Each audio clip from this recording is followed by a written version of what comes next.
This is Nightline, your open door to people and places, and this is Walter O'Keefe. Nightline invites you to listen in on NBC's award-winning science fiction series X-1.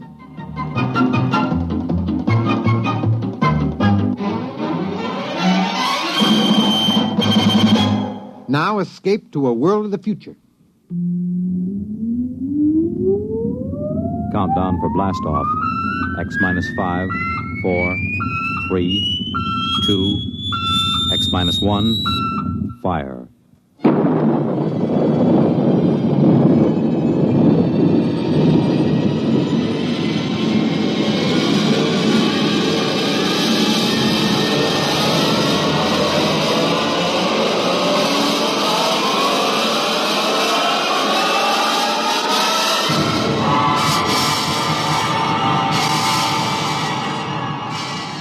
From the far horizons of the unknown come tales of new dimensions in time and space.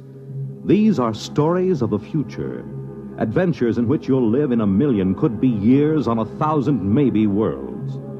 The National Broadcasting Company, in cooperation with Galaxy Science Fiction Magazine, presents X-1.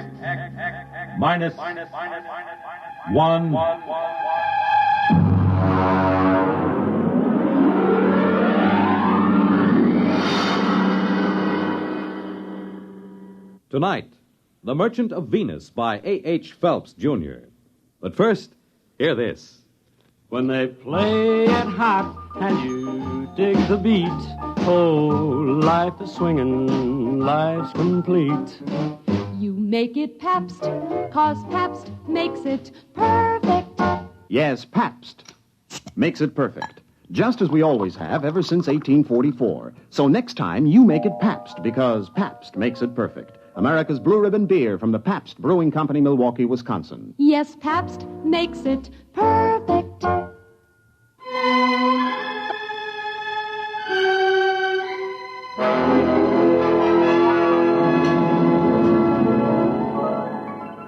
Now on X-1, The Merchant of Venus. If you've ever tried to make a 6-inch marionette play the piano using spider webs 100 feet long for the strings, you'll have some idea of the job of administering personnel problems of the Venus colony from an office on East 41st Street in New York. But that's the way it's done. All recruitment and contract work for outspace employment is handled by the UN Off-World Commission. My particular mess is the Venus Project. Mostly the trouble comes to my phone extension. Workum here. Workum, how long do you think we're going to stand for this? Oh, General Carlson, how are you? At the rate you're going, there won't be a man left on Venus or a dollar left in the budget. What kind of a personnel director are you? Well, if you... Don't you know this project is vital to every person on Earth? General Carlson, just what is wrong? 30 more resignations came in from the colony on the last mail flight. 33 spineless quitters getting fat at the taxpayers' Excuse me, General. Listen to me, Workum. I'm getting awfully tired of the kind of recruiting you're doing. Miss Kane, get me Dave Newson on the other line. No, don't cut the General off. He's enjoying himself. He won't miss me. It's this egghead inefficiency that's at the bottom of the whole thing. Well, I'm not too sure about that, General. Believe me, with one platoon of Rangers, I could get a colony in a stay-up. Hello, Rod. Dave, General Carlson's on the other phone yelling at my desk blotter. He says 30 more resignations came in. That right? Actually, 23, 7 for sick leave. What's the breakdown? Mostly farmers or technicians? Well, there were only 9 technicians left. This batch cleans them out. The rest are farmers. What's left?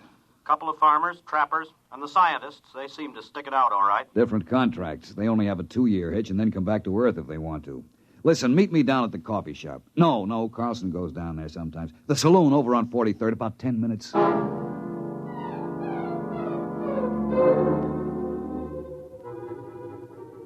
The saloon was decorated in old-fashioned foam and plastic furniture. It looked straight out of the antebellum 1950s. I found Dave waiting for me in a booth, and we got right down to it. Well, listen, why don't we leave this last bunch of quitters right where they are? Refuse to bring them home. Then they'd have to make a go of the colony to save their scrawny necks. Oh, I'd like to, but even General Carlson wouldn't dare. We'd never get another colonist off Earth. And our main job is to relieve population crowding on Earth. If we get tough with the colony, a man would be a fool to go. But every one of these quitters talks like he was just sprung from Devil's Island. This isn't getting us anywhere. I want you to shoot me up the files on this last batch of quitters. Maybe we'd better have a staff meeting on it. Get the psychology section, the preliminary interviewers who passed these men, and I'll have Jameson, too. What do you want a historian for? Maybe he can find us something interesting in the project record. He's used to deducing the philosophical and religious behavior of the ancient Hittites from a loose translation of a cuneiform laundry bill. Shall I get them all down here? No, we'd better make it formal. Book a conference room. When you get Jameson into a saloon, he spends all his time thinking up guessing games to avoid paying for his drinks. No, make sure about General Carlson. I'll tell his secretary. No. Make sure he doesn't hear about it. I don't have anything against General Carlson personally. It's just that there's always been a fight over Venus Project. The military versus the rest of us soft, decadent civilians. Carlson felt the right way to settle any virgin territory was to set up a military outpost on the ground that soldiers had always been the best operators under similar circumstances. I had lunch with Dave before the conference. You want to call the Greasy Spoon and order? What's on the menu? Well, Protoss burger, sliced barbecued yeast, or seaweed borscht with boiled algae balls. Just coffee. Black coffee. Well, they don't have coffee. What do you think this is, the Chambord? You can have Neocaf or Syntho tea.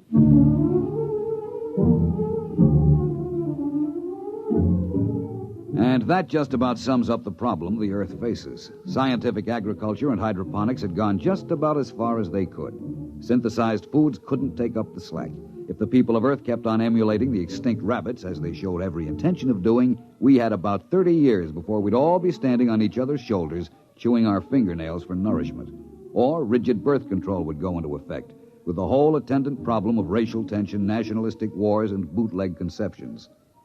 The group gathered in the conference room looked sour enough to have been dining on seaweed borscht for a week. All right. I suppose I sum up what we all know already. It'll give us time to stall before we face problems to which we have no answers. That's a cheerful beginning. All right. Now, for 6 years, we've been trying to establish a self-sustaining colony on Venus. Why? Take the monorail out to Bucks County or up to Vermont at rush hour. There just isn't any more room on Earth. They've just opened the Dome Colony in Antarctica, and the housing areas in the Amazon Valley, and they're already piled up with a 10-year waiting list. All right, we send out colonists. What happens? They quit. Thank you, Mr. Jameson. The resignations come in. By terms of the contract, we have to transport them back to Earth inside of a month of resignation. There'll be nothing left on Venus but a few small clearings in the jungle and a few empty beer cans. Now, I'm not accusing anyone here of making mistakes, but I think we have to seriously consider whether we're spending money for nothing. Rod, you said the problem was insoluble. We know what we need up there. It's just that we're still making some mistake in selection, in psychological screening. That's all. You're not going to quit, are you, Rod? Well, we're not. We'll get these studies out and check again. Venus Project is too important to fail, right? Yeah, right.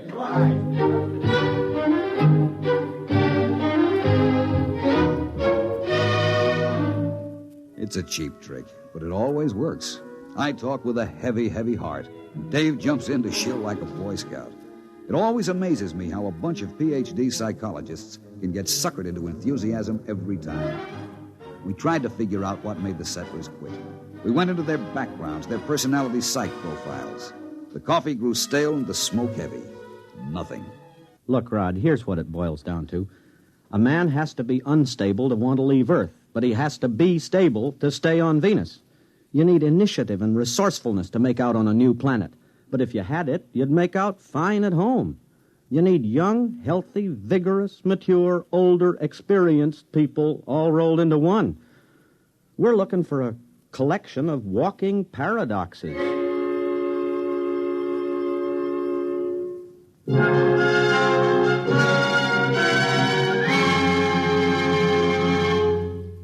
You're listening to The Merchant of Venus, tonight's attraction on X-1. For the big things in your life, be ready with United States savings bonds. That's the new savings bond with the higher interest rate. The improved Series E savings bonds that now mature faster to pay you back extra dollars faster. Yes, when you think of saving, think of savings bonds. They offer you the safe, easy way to save regularly. Safe because each bond is backed by the United States government itself. And it's easy because You can buy bonds either where you bank or through the payroll savings plan where you work. And remember, you get back $4 at maturity for every 3 invested. So you earn extra dollars. But the big news is that the maturity period is shortened to only 8 years and 11 months. So join the bond wagon. Start a family savings program. Invest in improved Series E bonds first thing tomorrow. And hold the bonds you already own.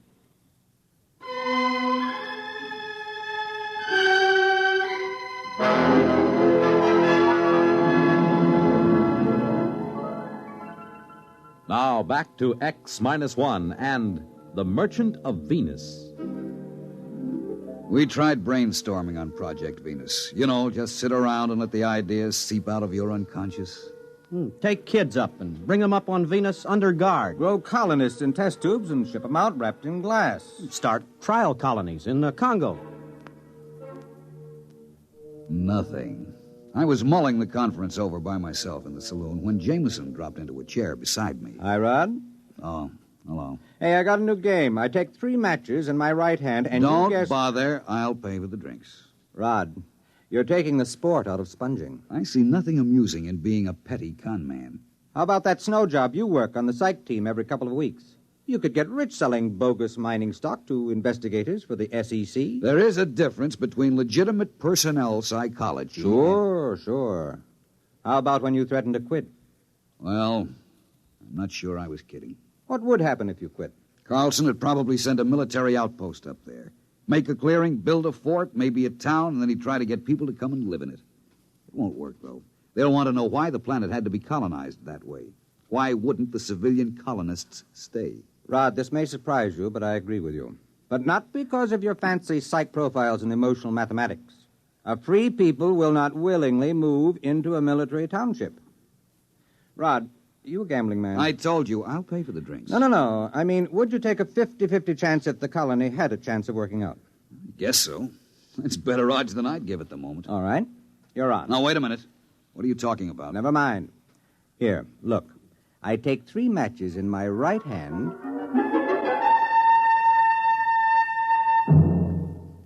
And that's all he said.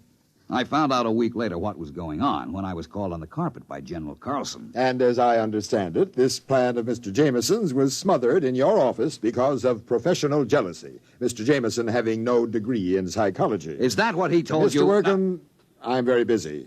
I have a conference with Mr. Jameson in exactly 7 minutes.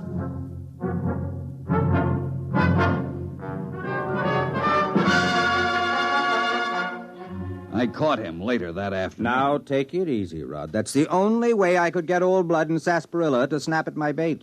If he thought you were sitting on an idea, he was bound to grab it. You know he dry-docked me for 6 weeks. Go fishing. Have a good time. When you get back, I'll have my little swindle going full blast.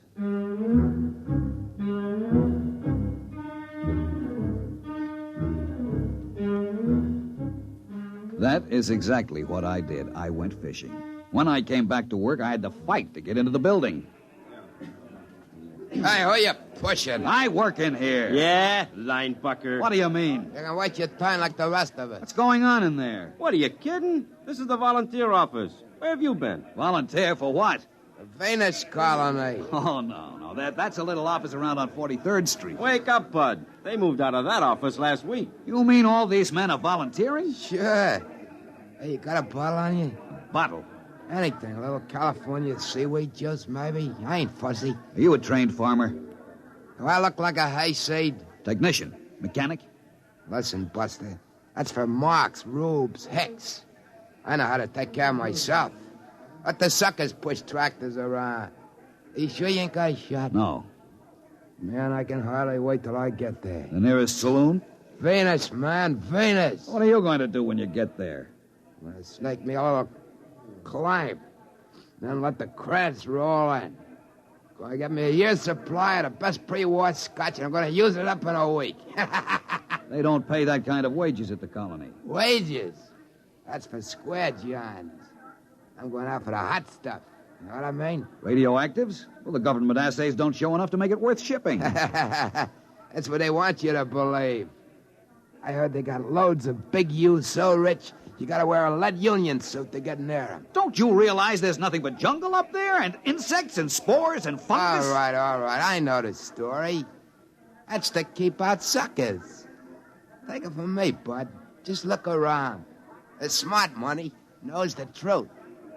I'm getting in on the ground floor.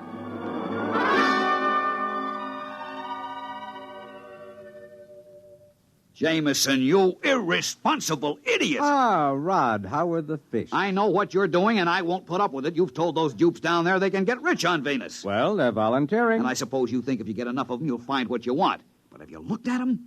Crooks, gangsters, bums, hobos, drunks, and I don't know what. They are a little picturesque, aren't they? Well, you've got recruits, all right. But what kind of a society are you going to start with them? Rod, you're not being just a teeny-weeny bit snobbish, are you? Look, this isn't a joke. I don't care who goes as long as they meet some standards. But to make a decent place, you need decent people, morally clean and healthy.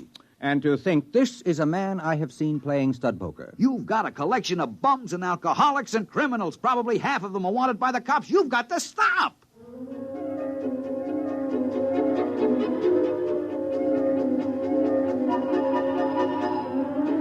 There wasn't a thing I could do. I issued a statement to the press, and I got editorials attacking me for trying to keep the riches of Venus from the common man. Days passed, weeks.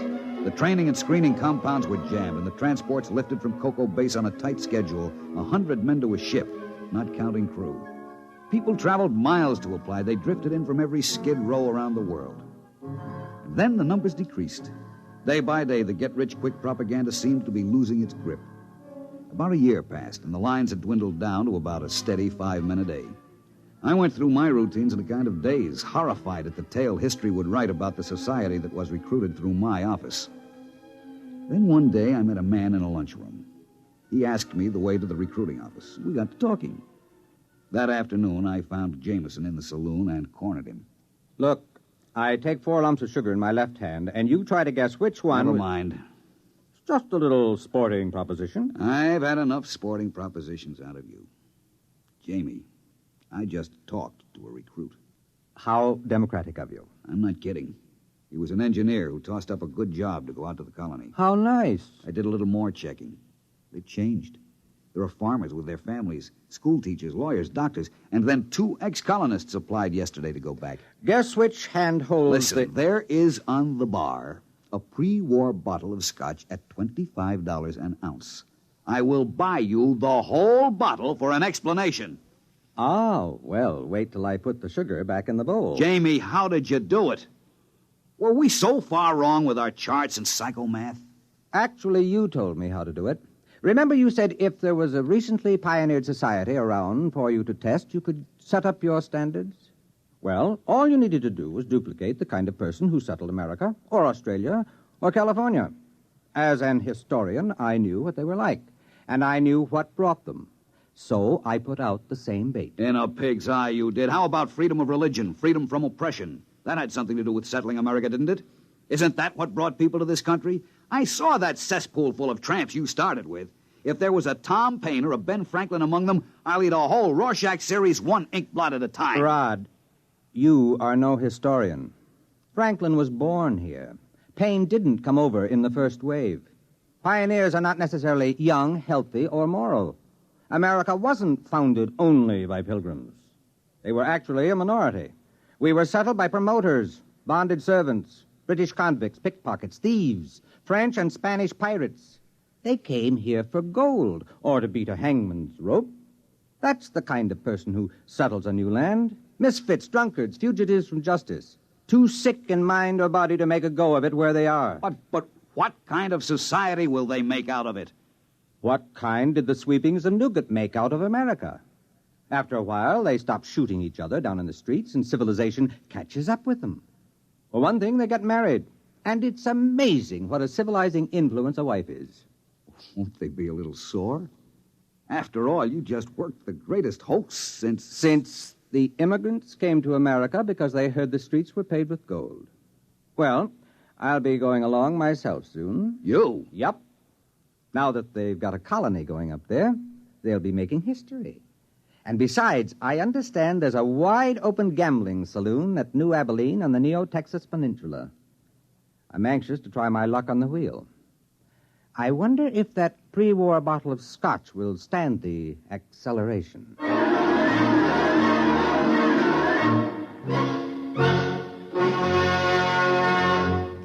Fred Collins again, and I'll be back with a word about X-1 in a moment.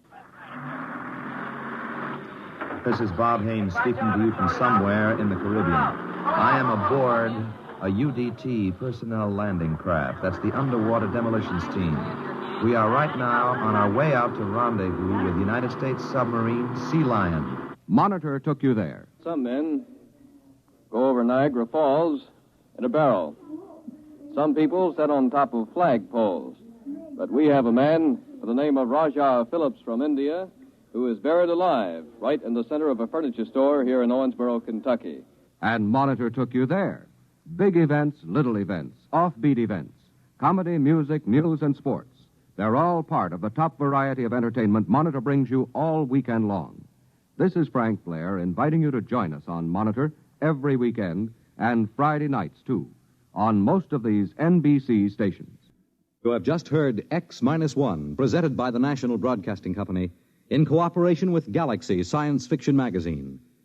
Your announcer, Fred Collins. X-1 was an NBC Radio Network production.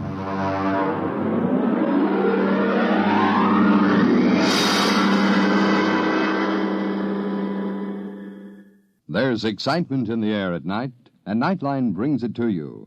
Hear Nightline with Walter O'Keefe next on most of these